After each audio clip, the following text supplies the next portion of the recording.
Part 2, Chapter 24.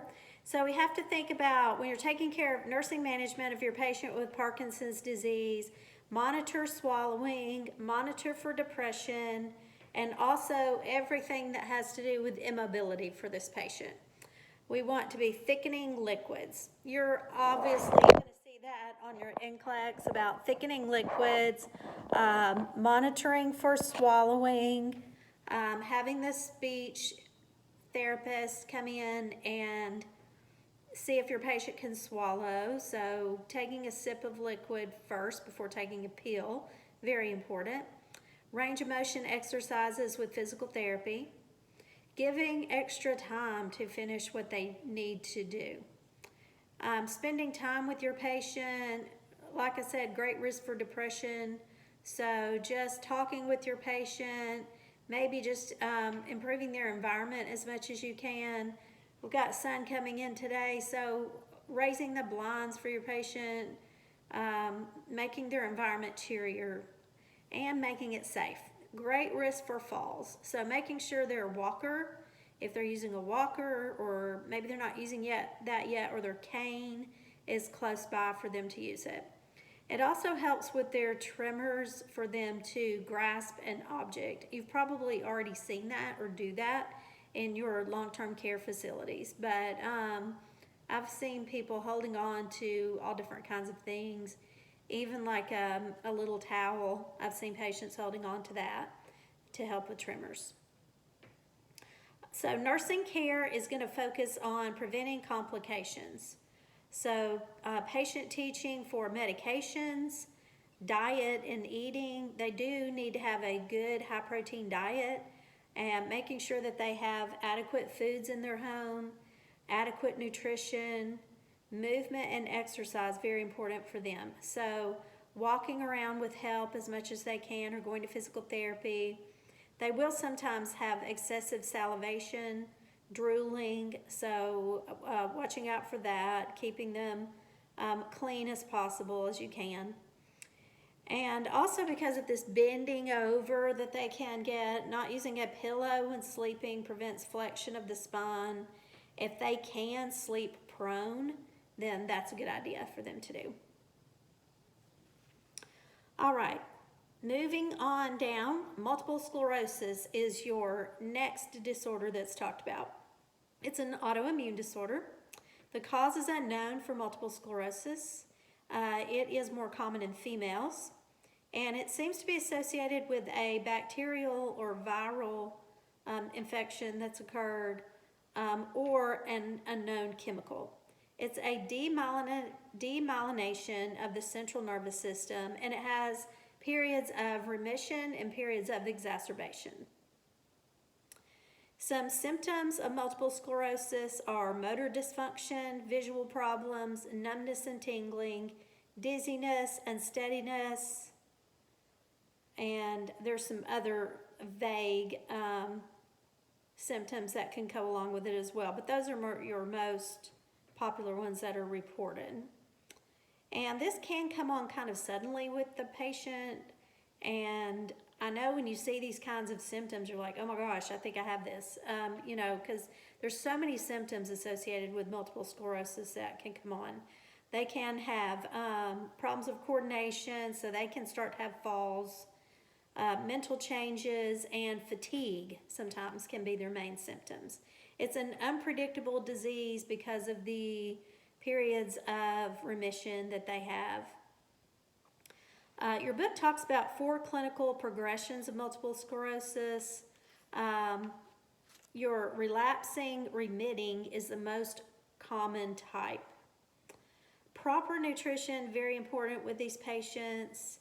They can also deal with depression, fatigue. Heat worsens their symptoms. I have a friend that has multiple sclerosis, and I know in the summertime, in particular, they deal with heat problems and worsening his symptoms with that. This particular patient that I'm thinking of, his name's Brian, but for dealing with his multiple sclerosis, he's using CBD oil. It's not a therapy that's mentioned in your book, but for him it's working and he think it works fairly well.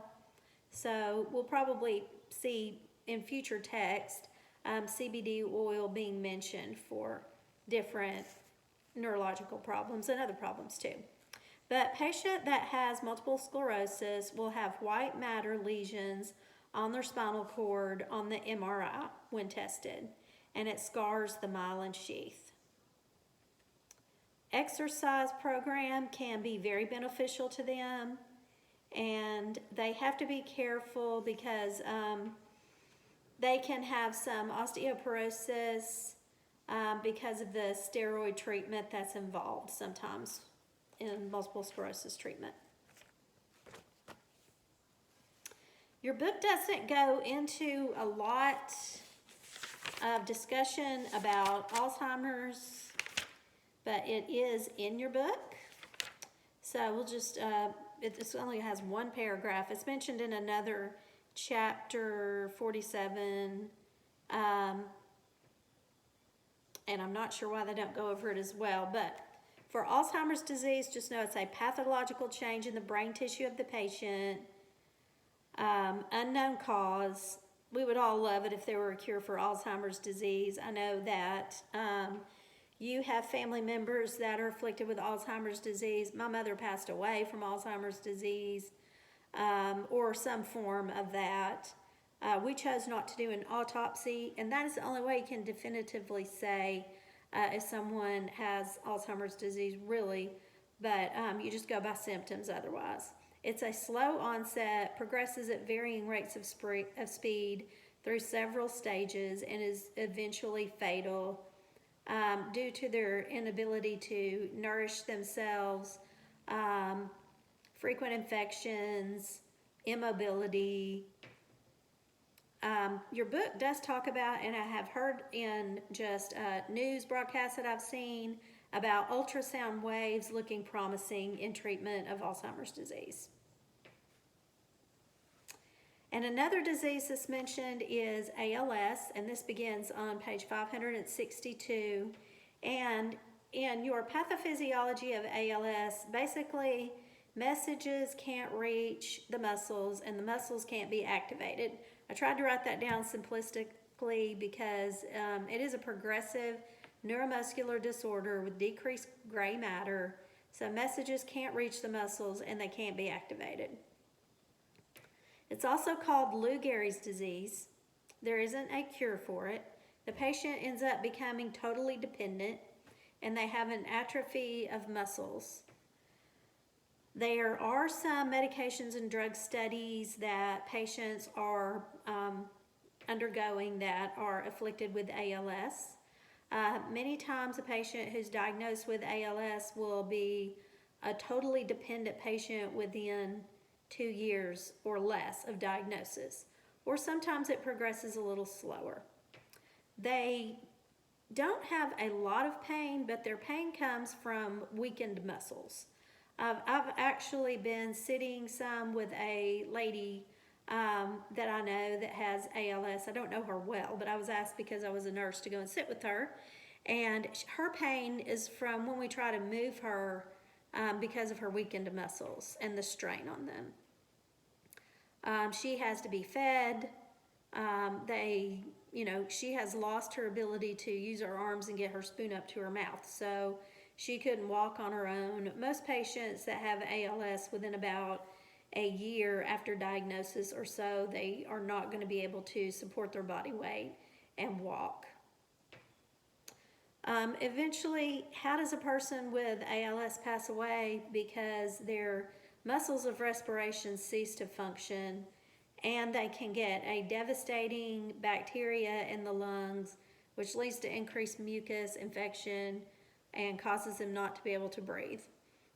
Sometimes they do choose to have feeding tube or be placed on a ventilator, but that's just up to the family and what they want to do.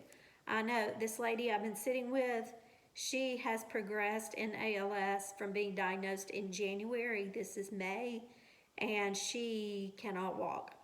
I know another person who was diagnosed with ALS in 2016, and he just lost his ability to walk probably about a year to 14 months ago.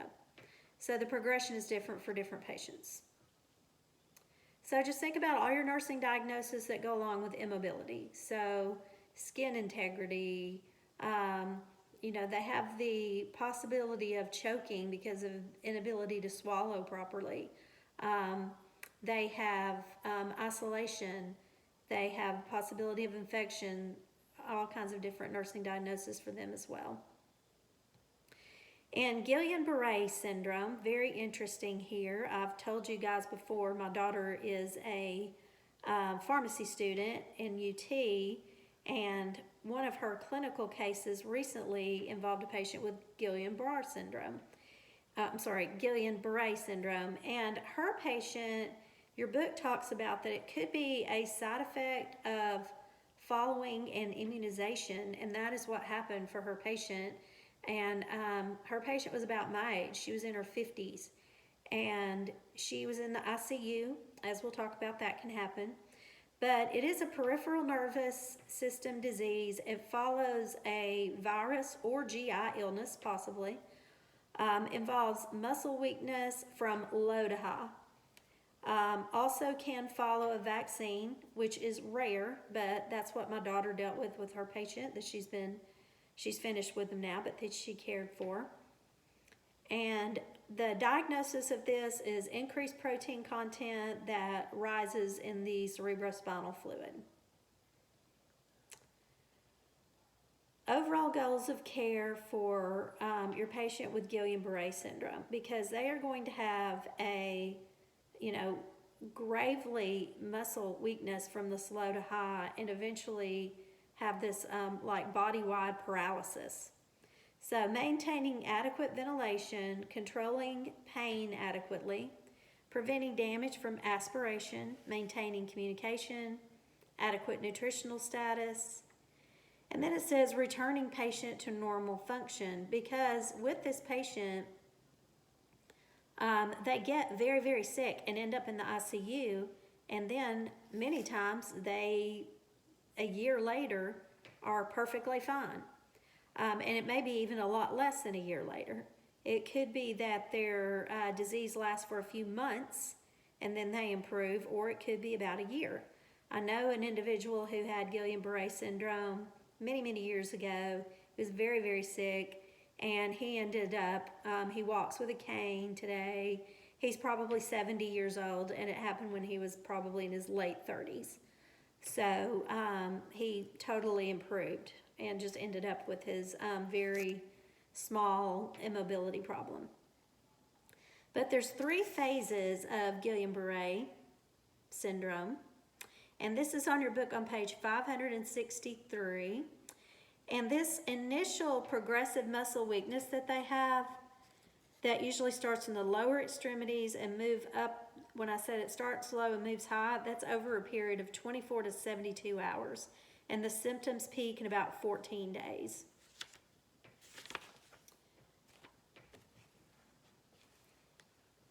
You do have these different phases: acute phase, the static phase, which can last 1 to 3 weeks after the onset, and the patient's condition becomes somewhat stabilized during this period. They get no better and no worse. And then there's a rehabilitation phase, which is very slow. And this patient can end up, like I said, in the ICU on a ventilator from not being able to use their muscles to breathe. That's very scary. It is very rare. But preventing complications of immobility, helping the patient deal with his feelings of anger, depression, and anxiety. Can you imagine having a virus and you're feeling kind of sick, and then 72 hours later you have this nearly complete paralysis? So, of course, that's going to cause major anxiety. Monitoring vital signs frequently. The symptoms do come on suddenly and are very overwhelming.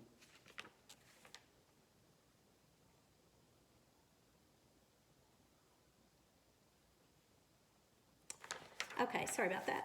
All right, we are going to skip over to Huntington's disease, which can also be called Huntington's chorea. It's caused by an abnormal gene on the short arm of chromosome number 4. It's an automallodominant disorder, and it causes decreased intellectual ability, decreased emotional stability. There's no known treatment to alter its course. It can cause dementia, death in 15 to 20 years after the onset. And Huntington's chorea, if you look up a patient that has this disorder, they are in constant movement. Women and men are equally effective, and it is accompanied by a decline in intellectual capacity and emotional disturbances. They progress from being fidgety and restless to a state of constant movement, which is called the chorea. Voluntary movement deteriorates until the patient is completely incapable of independent movement. And then myasthenia gravis. And if you'll make a note, myasthenia gravis, this literally means grave muscle weakness. This is at the bottom of page 565. And it is a disorder involving autoantibodies.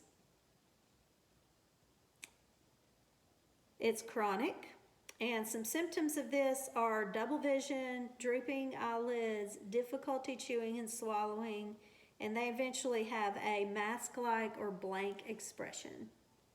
Between 80 and 90% of patients with myasthenia gravis have an autoimmune disease. The antibody reduces the number of functional receptor sites and restricts the neuron uptake of acetylcholinesterase. So, anticholinesterase therapy is the primary treatment for this patient. It's a very rare, but it is a genetically transmitted degenerative neurologic disorder. And you have a picture of this patient with the drooping eyelids at the bottom of page 565.